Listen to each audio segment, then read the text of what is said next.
subscribe to get smart, and to watch the latest videos first. Hit the bell icon and you will be notified about the new videos updates instantly.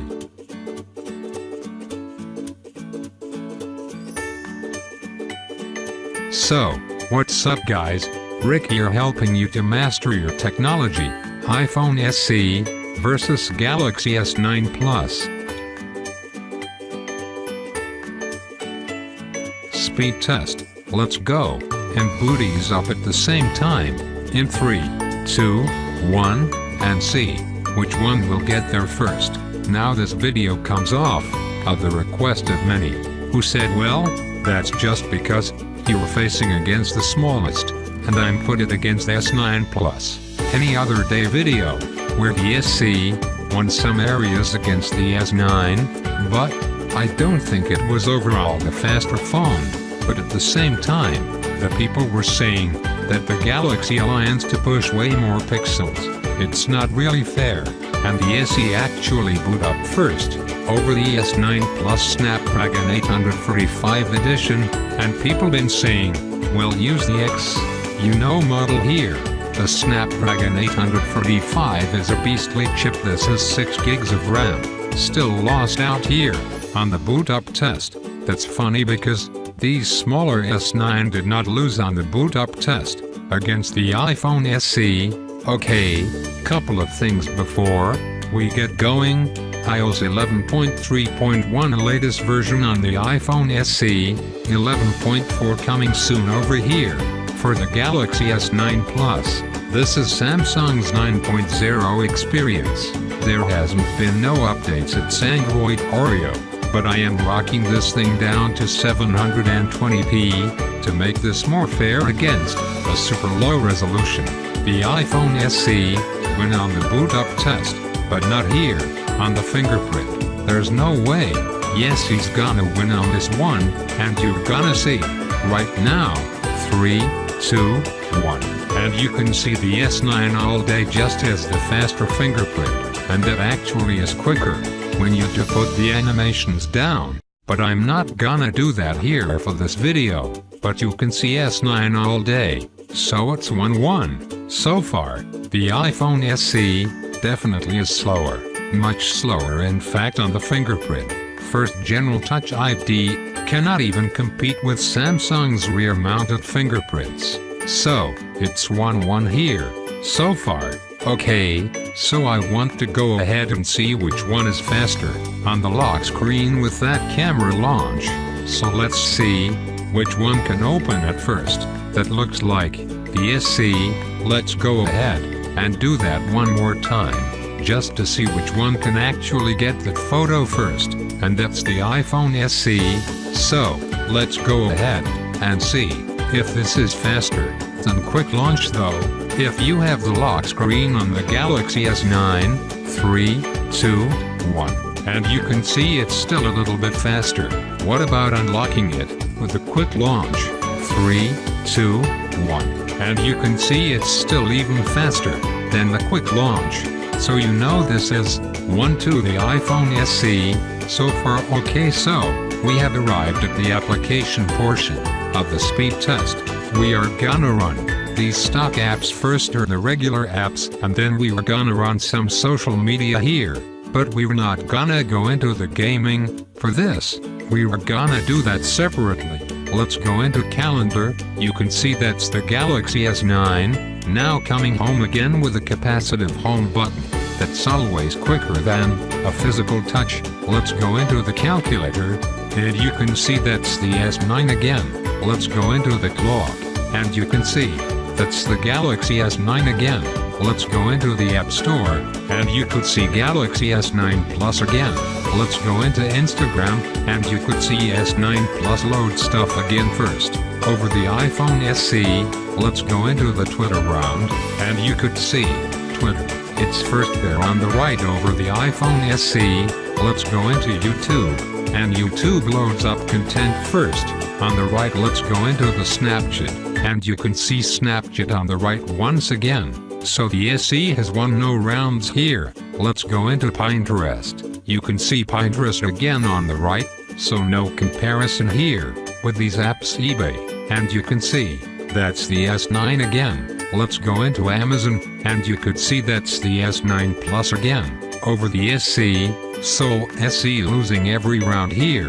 Let's go into Chrome, and you could see, Galaxy S9 Plus again, so the S9 Plus strikes back once again. Okay, so let's go into the Chrome, and you could see, they opened about the same.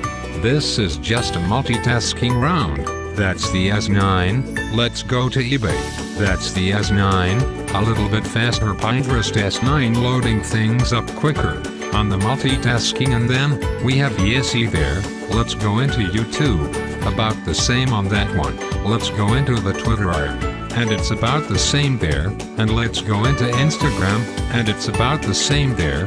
What about the App Store, Play Store? That's probably the SE. Let's go into the clock, about the same on that one.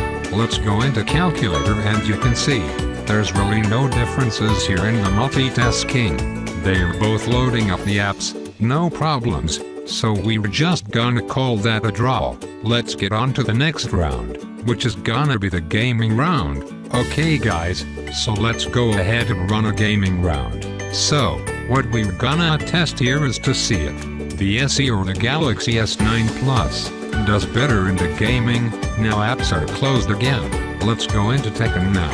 Tekkens are decent, graphically intensive game. It's not too much power it takes, but it still takes longer to load than your basic app games.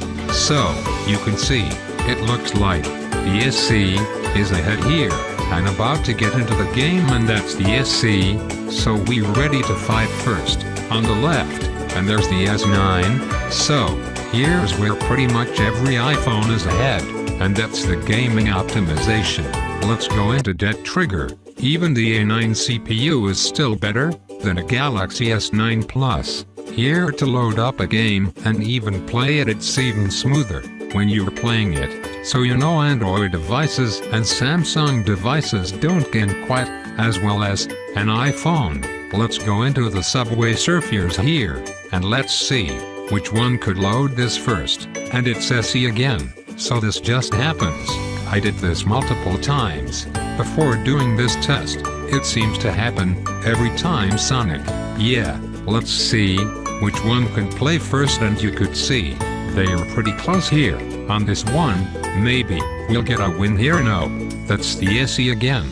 And we're already playing a game, and here we go on the S9. So again, the gaming round easily goes to the iPhone SE, and that's probably again due to developer optimization. Developers know that on the iOS ecosystem probably more people are gonna play games, so they go ahead and they, work on that app a little bit more, sometimes than they do on the Android side. So that's been that way for a long time, and that's why the SE is faster here. But it is faster, so 3-2 the SE. Okay guys, so here we are in Adobe Premiere Clip now. It seems to be a little bit better optimized for the iPhone device, so we were still gonna render it out here, just to see which one is quicker. I tried King Master, but the files weren't playing nicely with that application on the Galaxy S9 Plus, so we were just gonna do this one right here, and see which one is quicker. So 3, 2, 1, and we were gonna speed through it, if one takes longer than the other. But you can see just how well optimized this application is for the Apple device. Now, remember, when you buy an iPhone, you get iMovie for free, and that's also a great video rendering app.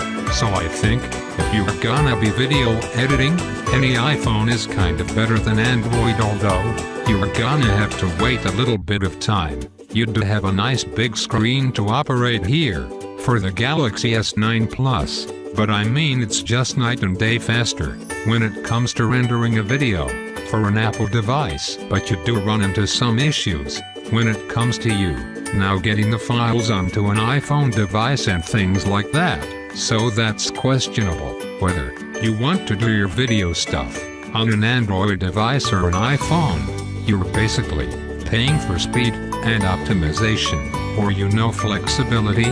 and easy ISO, so we were still waiting on the Galaxy S9 Plus, and you see, this is a win again for the iPhone device, and I've seen that for other video apps, it's still faster, so optimization is just there for iPhone devices in general, so this is for 2 to the South Carolina. Okay guys, so I did a geek bench and you could see, the iPhone SE loses pretty easily here to the S9 Plus. Okay guys, so the final scores are, and on the boot up test, the iPhone SE won. I'm going to do the fingerprint test. The Galaxy S9 Plus won on the camera launch, lock screen test. The iPhone SE won on the application round. The Galaxy S9 Plus won on the multitasking round. They tied on the gaming round. The iPhone SE won that, and on the video rendering, the iPhone SE won that, and on the Geekbench synthetic benchmarks the Galaxy S9 Plus won that. Okay, so what those scores? In mine you got to really decide, what do you care more about? Because the SE wins in a boot up, the SE wins in, a gaming round. Do you game on your phone? If you don't game on your phone on a day-to-day, the Galaxy S9 Plus is gonna feel like a faster phone. If you game, the iPhone SE is gonna feel faster. If you're doing video rendering, the SE is gonna feel faster. If you care about synthetic benchmarks, the Galaxy S9 Plus is faster. If you care about tweaking your device, you're gonna love the S9 Plus. This doesn't mean that the SE is a better phone, just because it's faster in some areas, and it doesn't mean the Galaxy S9 Plus is a better phone because it's faster in other areas. It really just comes down to the things you want in a smartphone. But I think it's pretty impressive to see that this older iPhone can keep up with Samsung's latest stuff. We did this the other way around, like we did a Galaxy S6, for example, versus like the iPhone 10. I don't know how much that would keep up with an iPhone 10, so you see what I'm getting at here. I'm not trying to be just in favor of Apple, but I call it as I see it, and this right here showcase to you that if you buy an iPhone right now, it should last quite a while. Buying this right now, probably not the best move, because they are gonna update this phone, but buying this right now is a totally different experience. The Galaxy S9 Plus is a supercomputer in your pocket. The iPhone SE is a smartphone, so you basically buy a smartphone or super phone here in the S9 Plus. Anyway, they are both fantastic. What are your thoughts? Drop them down below in the comment section of this video. If you found this video entertaining, informing, enjoyable, do me a favor, click that like button for me, Rick, helping you to master your technology. Subscribe if you haven't already. I'll catch you all in the next episode of Get Smart. Peace.